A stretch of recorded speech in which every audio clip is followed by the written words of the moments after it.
Yay! Welcome to episode 22 of Making Meaning with Joel Corden. Here with one of my good buddies we're going to talk to in a little bit. Spoiler alert, his name's in the title. Play a song for you from Big Dumb Heart. Like I told you last week, this bad boy is basically sold out. I saved like 5 of them. Thinking about going the vinyl route for that, and then the wide release. It has not been available for public consumption other than at the Sip and Dip. So after 4 years of being there and selling it there, I got to restock that bad boy. So the song that I'm going to play for you is a song called Drive All Night. Let me make sure. What are you doing there, guitar? Do you really want to?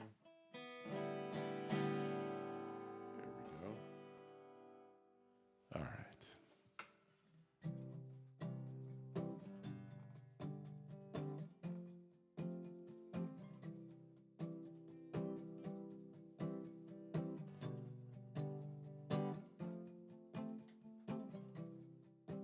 I'll watch, I'll wait for your phone, for your hesitate in time with you.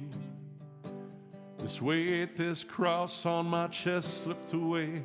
I drive all night, knock at your door. You're not there, but neither's the sadness anymore.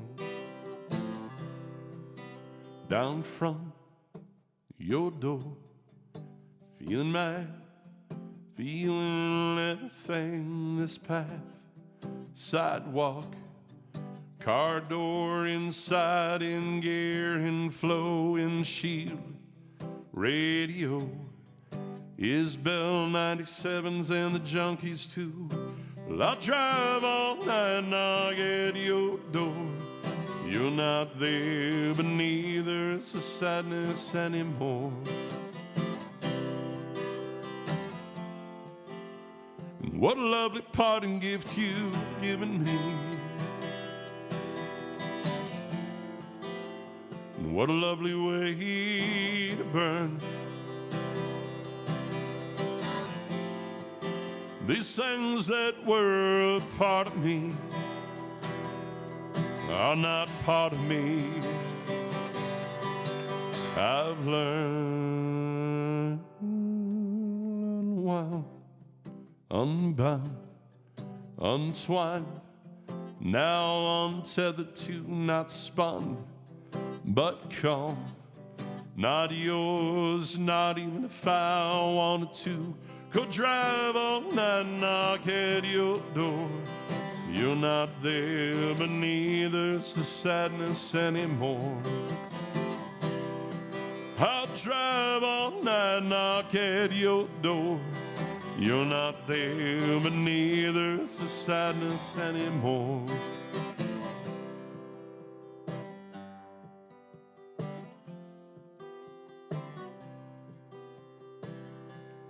Open up your big dumb heart and let something in. Open up your big dumb heart and let something in. Open up your big dumb heart and let something in. Open up your big dumb heart and let something in. Open up your big dumb heart and let something in. Open up your big dumb heart and let something in. Open up your big dumb heart and let something in. Open up your big dumb heart and let something in.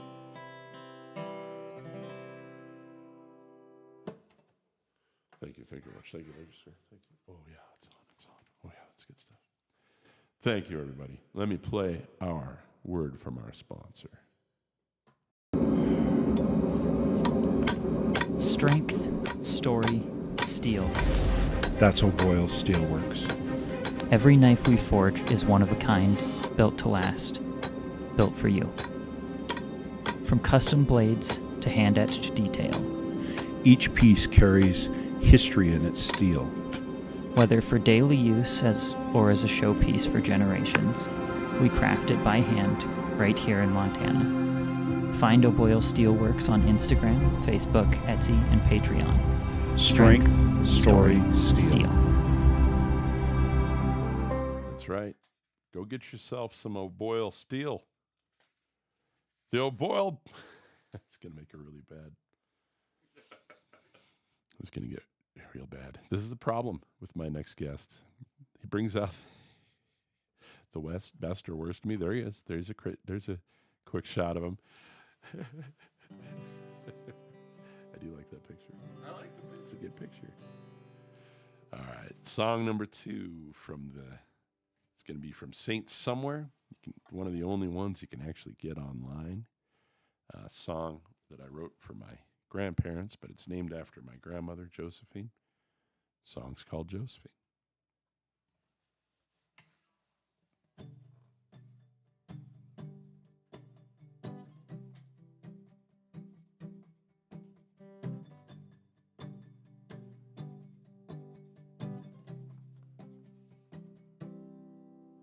Well, I remember when you held your hand in mine,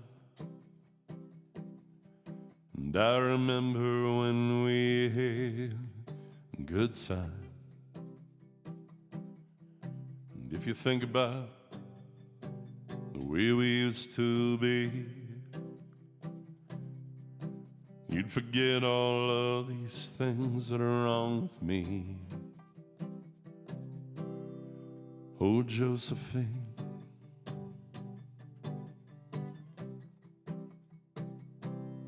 60 years ago, we made our stand. 3 kids ago, maybe a different man. Turn out the lights, oh, how he tried. And you sat at the end of that bed and you cried. Oh, Josephine, you're the prettiest girl I've seen. Oh, Josephine, oh, if I could, well, I'd give you everything.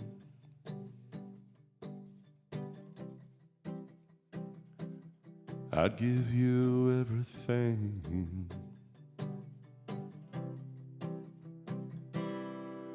Oh, if I could take it all in stride. Oh, if I could, darling, I wouldn't hide. Oh, the love I have inside for you. Don't you leave me here all alone, I wouldn't know what to do. Oh, Josephine, you're the prettiest girl I've seen. Oh, Josephine, oh, if I could. Oh, Josephine, you're the prettiest girl I've seen. Oh, Josephine, oh, if I could, well, I'd give you everything.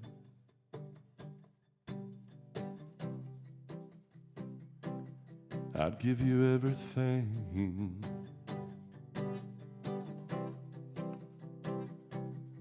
Sweet Josephine.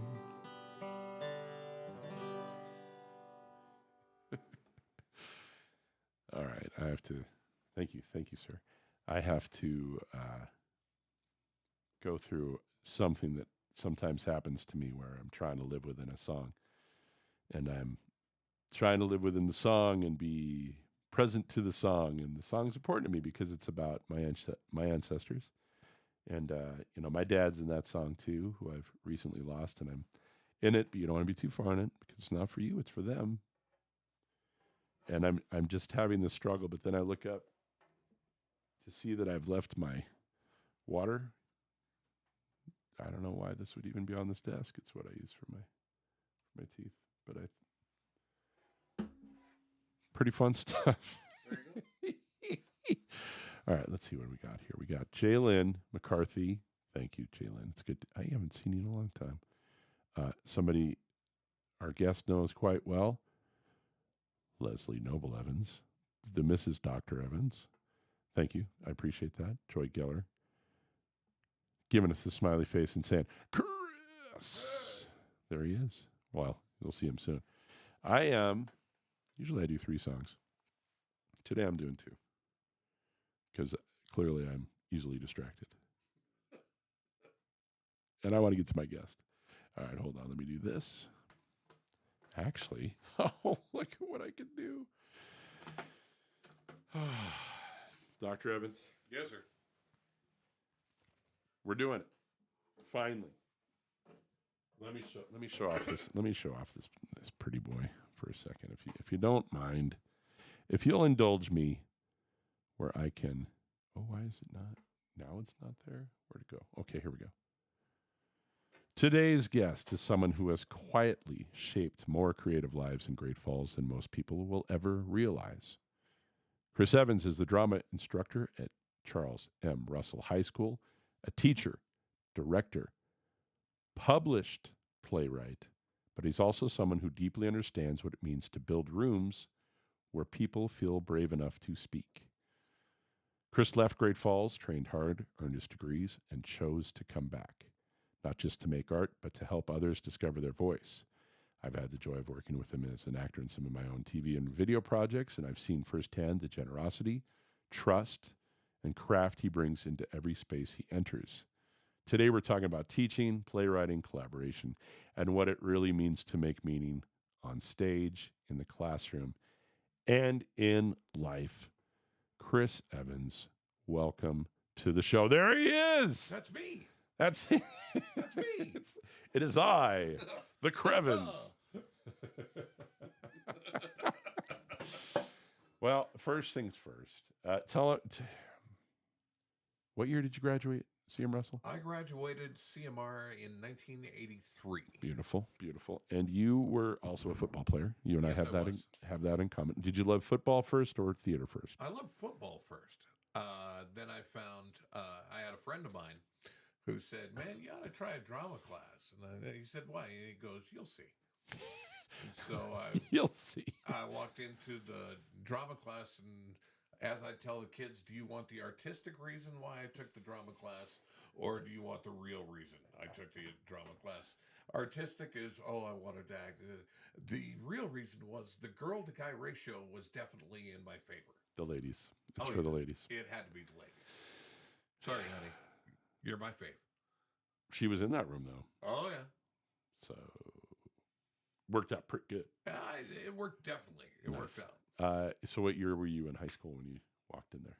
I was a junior when I walked into Jack Upshaw and Tom Spencer's class in what is currently your guitar room at CMR. It's a lot going on in that guitar room. I believe it. A lot of stuff, a lot of stuff happening. We'll get to some, but let me see. Where do I want to? You left Great Falls. You trained hard. You lived elsewhere. Mm-hmm. Tell us about the training. Well, essentially, it all started with the University of Montana. When I went down there, I was originally going to be a journalism major.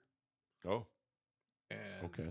I had a journalism professor say they'll take 2 years of experience over a degree anytime. And I thought, well, it's time to look into the acting. Yeah, nice. And so I got my BFA after a while down there. I got to tour with the Montana Repertory Theater.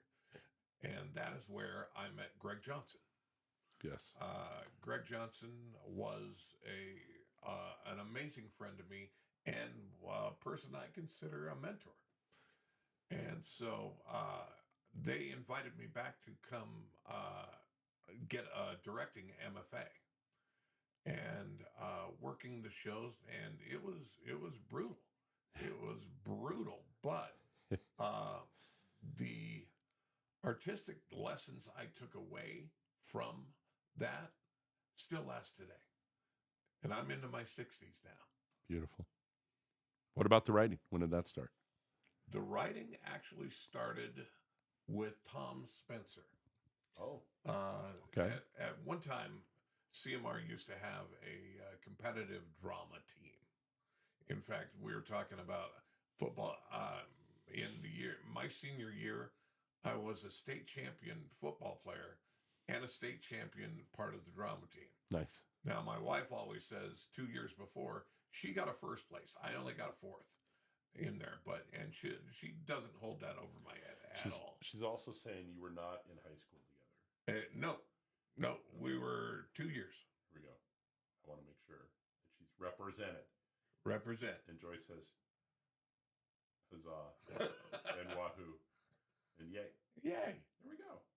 But yeah, so not in high school with him, but and so familiar with his work. Yeah. Tom Spencer he basically turned to me and said, write your own stuff.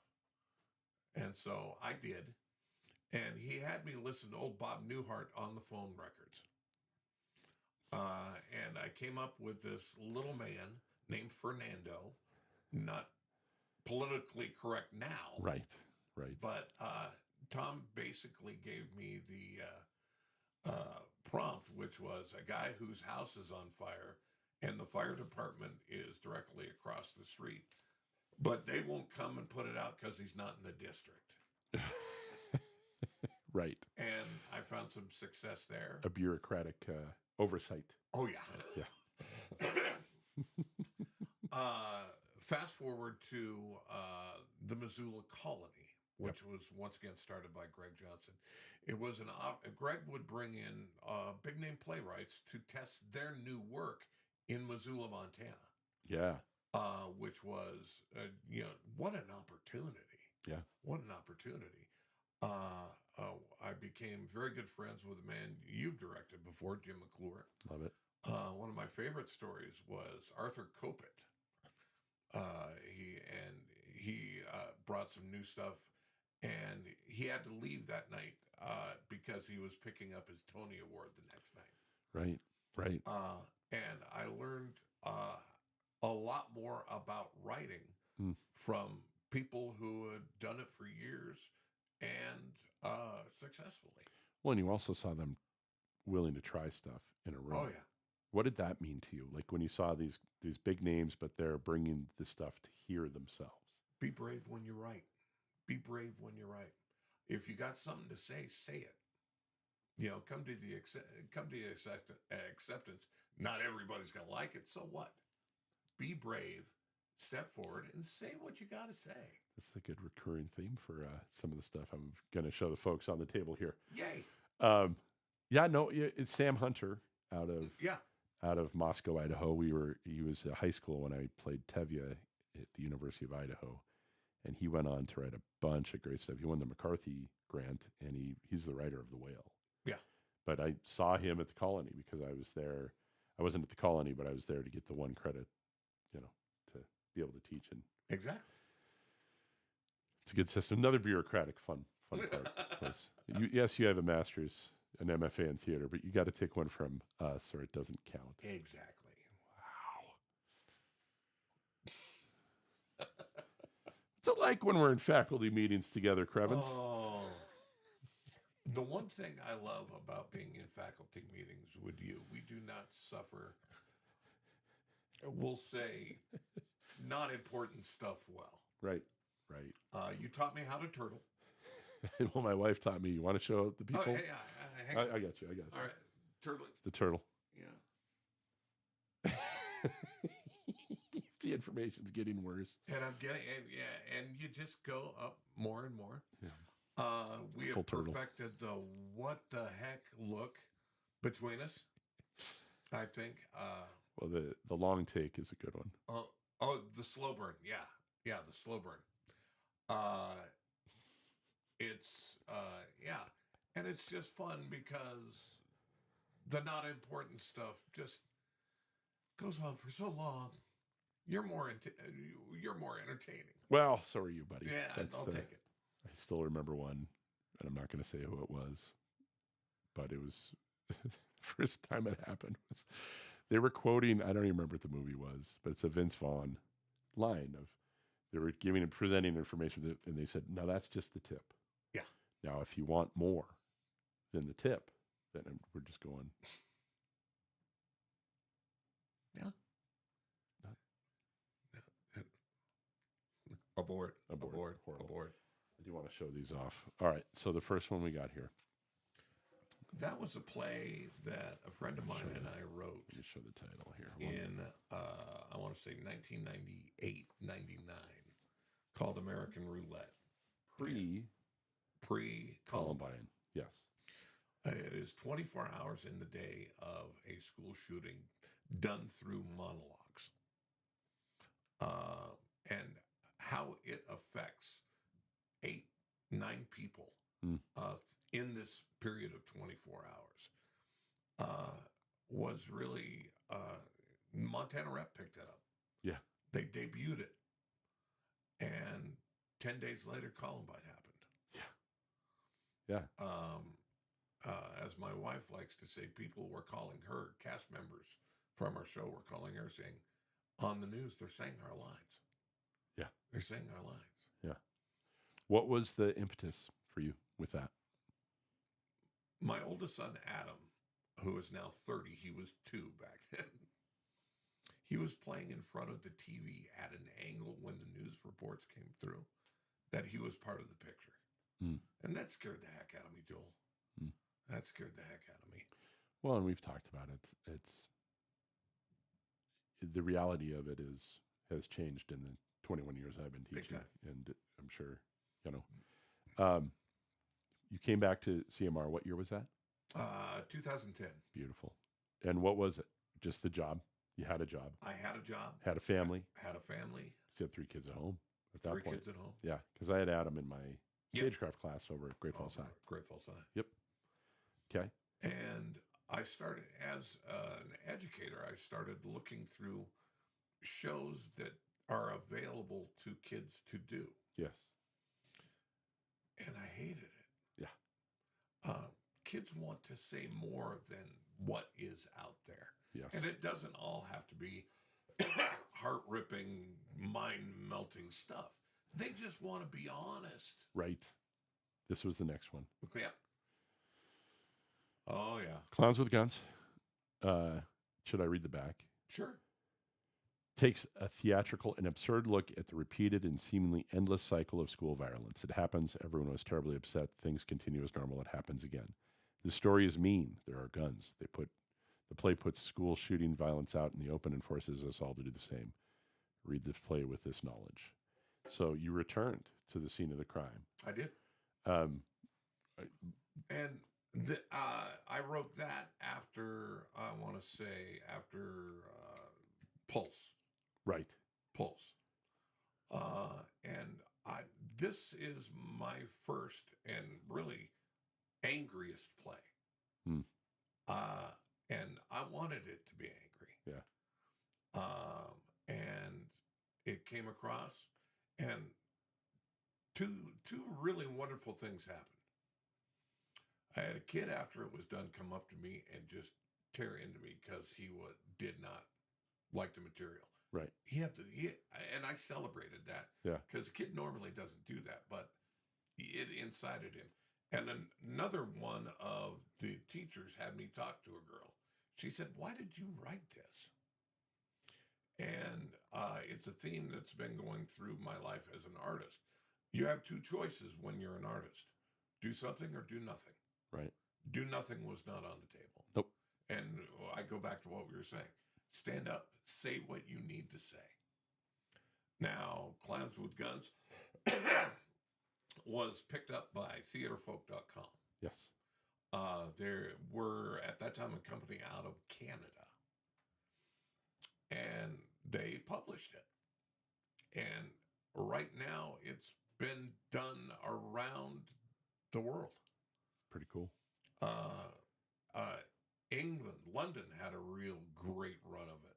There was a copy recently picked up in South Africa at a convent. which I would love to see what they do with that.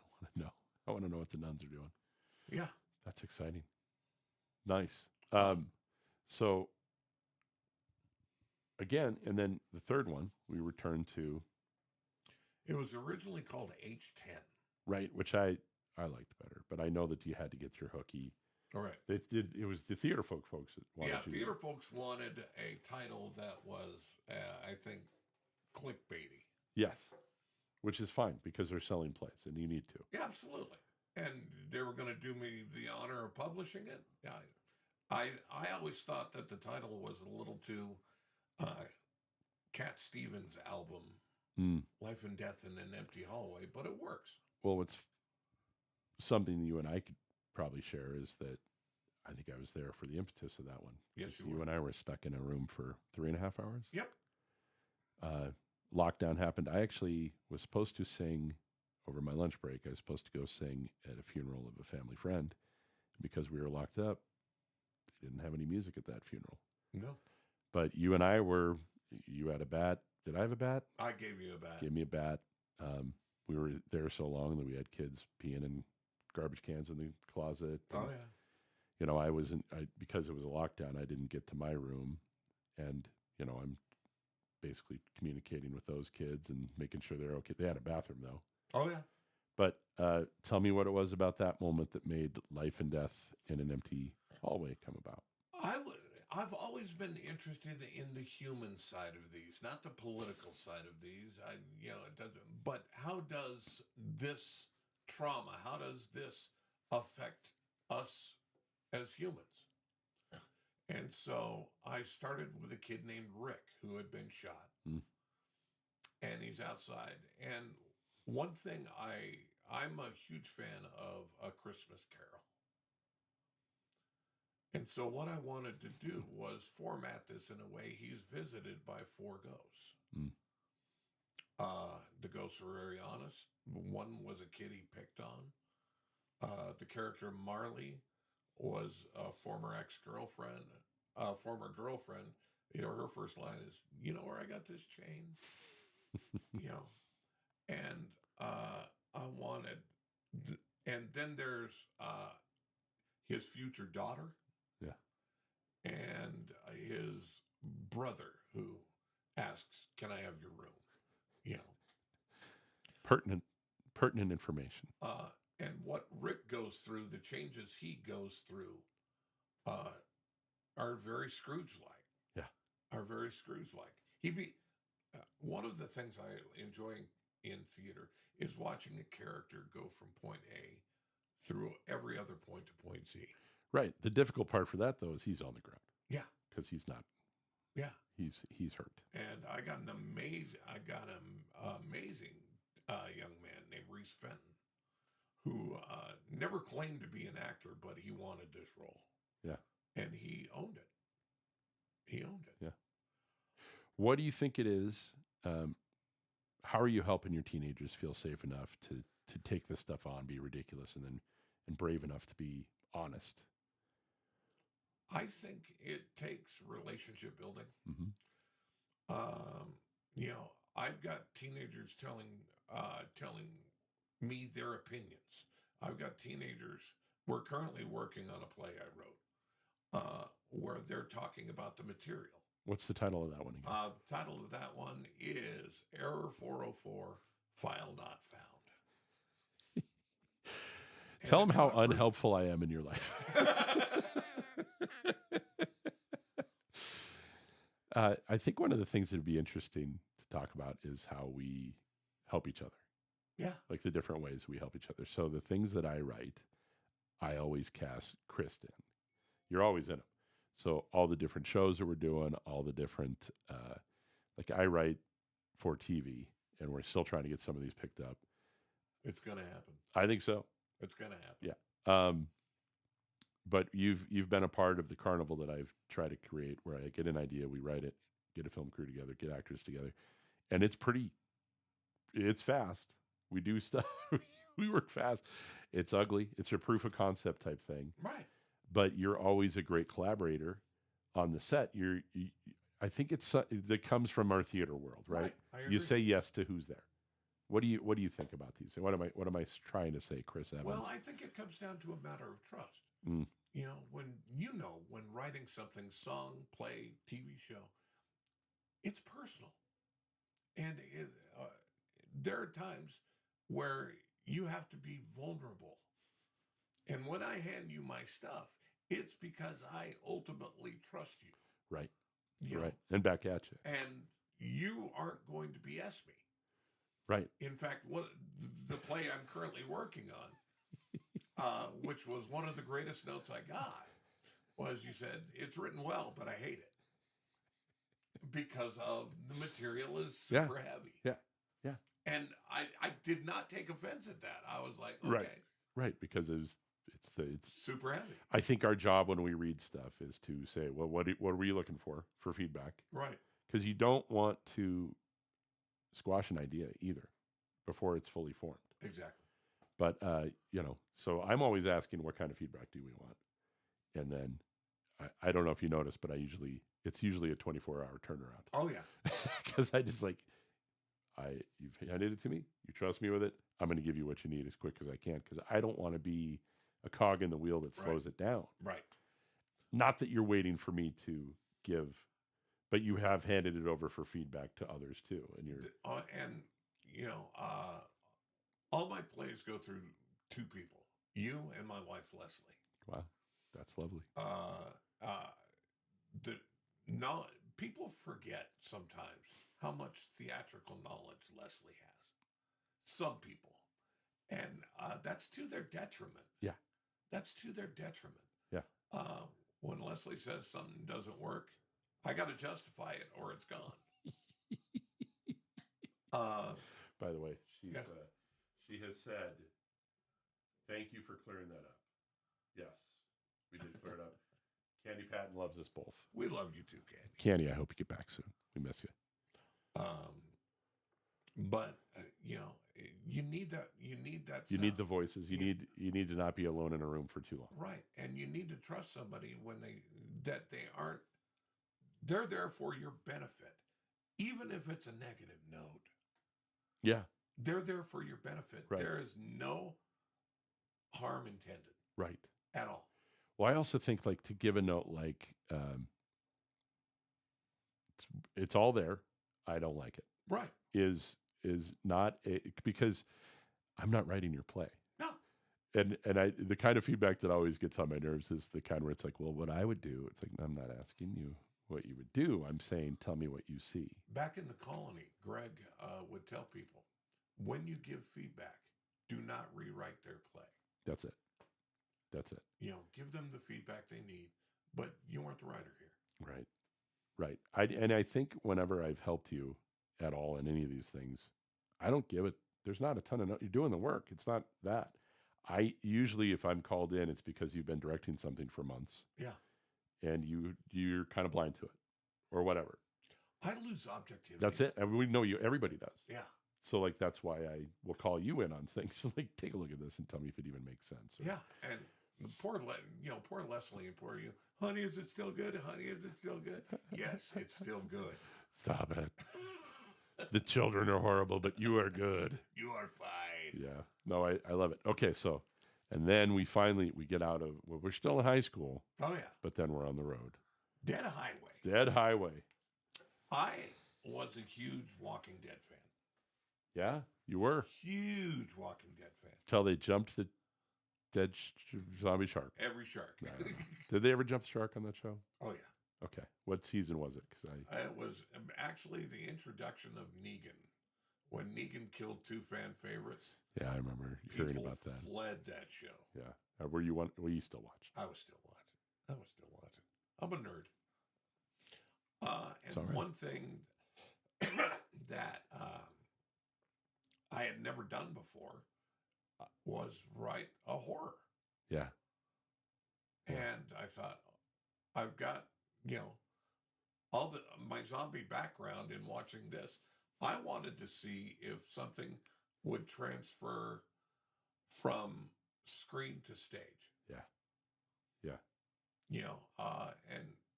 Lindsay Price, the head of theater folks, said, we've got a lot of zombie shows, but they're all the, fake zombies. This is based. Looks like Walking Dead Right. on stage. Right. And how would teenagers handle that? Right. You know, it's not all Sturm und Drang. No. It's you know, one of my favorite moments is they're driving along looking for someplace. One guy's driving, the rest of the people are asleep, and he sees a cow, and he rolls down the window and moves, and the cow moves back, and he celebrates. You know, how would teenagers deal with this? Yeah. And once again, the feedback I had from the cast, from you, Yeah. was invaluable. You Good. know? Yeah. Well, it's so collaborative. Oh, and, yeah. And I do love the benefit that you get of you're writing for kids. You're writing for adults, really. Right. You're writing for young adults. I don't think you're dumbing it down. No, I think you have to make it work in a school. Yeah. I mean, that's the limitation. can't drop the F-bomb. Right. You can put up a middle finger, though. Mm-hmm. That's the line. He found it. I tend to go up to the line and Give it a little danceroo. yeah. Give it a little spin around the floor. Mm-hmm. Enjoy that. Enjoy that F-bomb. What I was trying to say was you're writing adult stuff, really.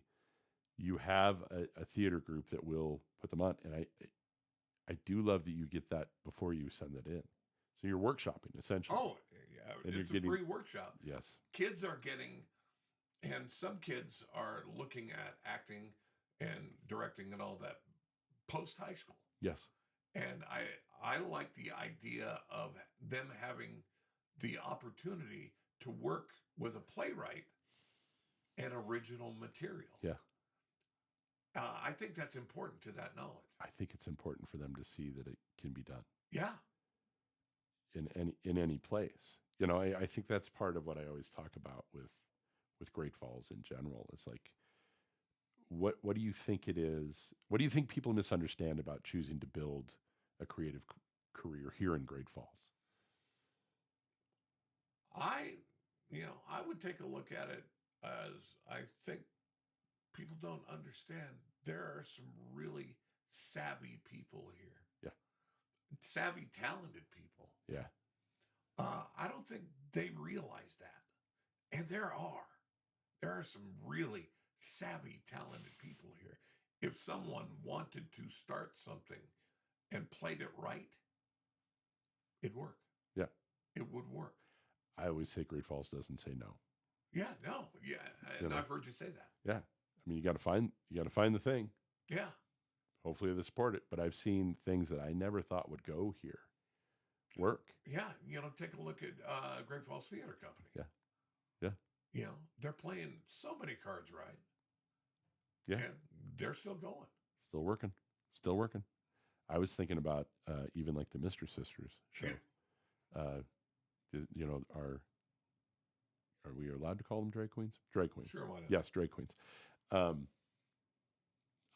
my youth, I would have never thought that would have flown here. Yeah. Did you see a Great Falls? And and then we had somebody tries something, somebody does it, and then they were selling out 500 seat places. Absolutely. And they were good at what they did. They were great at what they did. So, whatever preconceived notion about, well, it's we're real hicks here and we don't. I think it comes down to that, preconceived notions. Yeah. Yeah. That's lovely. Dead Highway. All three of those are published, by the way. Yep. Available Theaterfolk.com. for all the people. That's where we should have put you. That's okay. Theaterfolk.com. Theaterfolk.com. Now, if you want to get hold of Chris, it does have his right there. You got his. Give him an email. Give him a shout out. WrestlerDad@gmail.com. You can always read these things and get back to him about what you think that is. I think what's our next TV show? Is it going to be just us in the morning busting chops on the kids, Waldorf and Statler and Waldorf? Yeah. I'm ready to jump in on any project. We were talking, and you're really supporting. I was a big fan. There was no radio show back in late 80s. No, early 80s, mid 70s called Chicken Man. Chicken Man. I love radio comedy.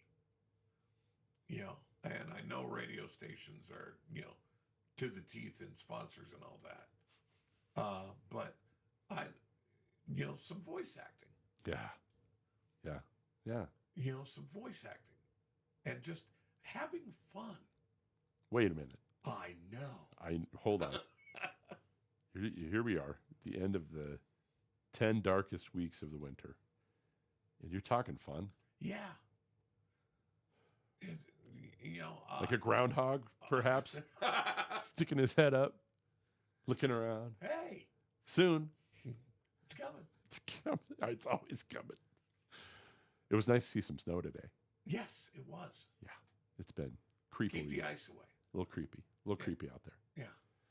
I didn't want to say anything about the 50s and 60s because I felt like I was going to talk. If I did, it'd be like talking to a pitcher that was throwing a no-hitter. Right. And breaking the streak. Right. And it's like, all right, I don't mind the 50s and 60s. I'm not going to say anything. I like it. Didn't work. Didn't work. Hits achieved. What where do you think our fun is, buddy? What is it about us hanging out that is a good time? We just, we're fun people, Joel. And Look at us. I mean, we're fun people.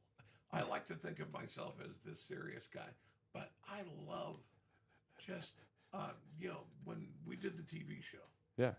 that was some of the funnest times I've had in a long time. We're saying some pretty ridiculous stuff Yeah. and trying to make it stick. Yeah. And the world is so serious. Why not be a little bit ridiculous? I think that's the lesson you and I try to give the children every morning. It's one of these things. Life's short. Make a choice. Yeah. Have some fun. Stand up in the middle of math class, quote Shakespeare. Do it. And I dared him to do that. 2 did. And? It was after everybody had left at the end of class. That's not. I know. All right, your wife is saying stuff to us. Hold on. Don't jinx it with the weather talk. I don't think we're jinxing it. I think we're just being realistic about how that would possibly go. Sorry, Leslie. But I mean, the farmers, they knew the one way or another we're going to complain about the weather. Oh, big time. But 50 degrees in January is eerie. Oh, it's real eerie. It's Dawn of the Dead type eerie. I'm trying. Let me find a couple more questions for you because I have some really. People rarely get a chance to hear from playwrights. An actual playwright, somebody that's doing it, somebody that's published. What advice would you have for people just starting out if they were gonna? Something I tell the kids is everything is a draft. Yes. If you got an idea, song, playwright, book, put it on paper. Don't judge it until you're done putting it on paper. Yeah. And the great thing is you can take a look at it and go, see what works, what doesn't. You can continue to draft until you get the thing you want. Yes. Chip away at it. Yeah. Dead Highway went through 6 drafts. Was that the most? Yeah. Current one, the Era 404 went through 4. Okay. But I just love the idea of it. Once again, stand up. You got something to say it all. Mm. And if it works in a book or a play or a song, great. You'll get there. Do you believe that more now than when you were a kid? Big time. Yeah. What is it? It had to be perfect. Right. It had to be perfect. You have to ditch the perfectionism. Yeah. And right. The Colony helped me with that. Yeah. When a big time playwright's going, you need to cut that, need to cut that, need to cut that. And you go, at first you're like, oh, they hate it. No, it works. Right. They know how to punch it. They're punching up your draft. They're punching up the draft. That's not bad at all. Let me see. Let me look at one more thing here. Joy's saying she's still wrapping her head around the serious one. I'll just stare awkwardly. We can look super serious. Okay.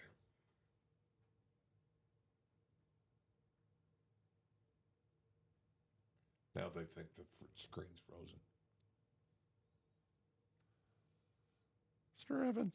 Yes. Mr. Evans. Yes. What's on the final today again? Pain. I just immediately just go to try to give a dead face. Like I want them to see the life drain from my eyeballs. That's it. Make it weird. There we go. That's, yep. I love it, buddy. Any last advice? I'm obviously going to have you back. What are you working on now? What's next? I mean, you're doing the play now, but Currently working on 2 plays. I've got I'm going to revisit an idea you and I had called the writer's room. Yeah. Well, it's your idea. Well, I want your help. I'll just be in the writer's room. Yeah. Okay. I want to revisit the writer's room because I think that has possibilities. It's rude, crude, socially unacceptable, and a hell of a story. Right. And probably easier to film. Yeah. You know, whiteboards. Yep. That's where you come in. Make it look like action. Yeah.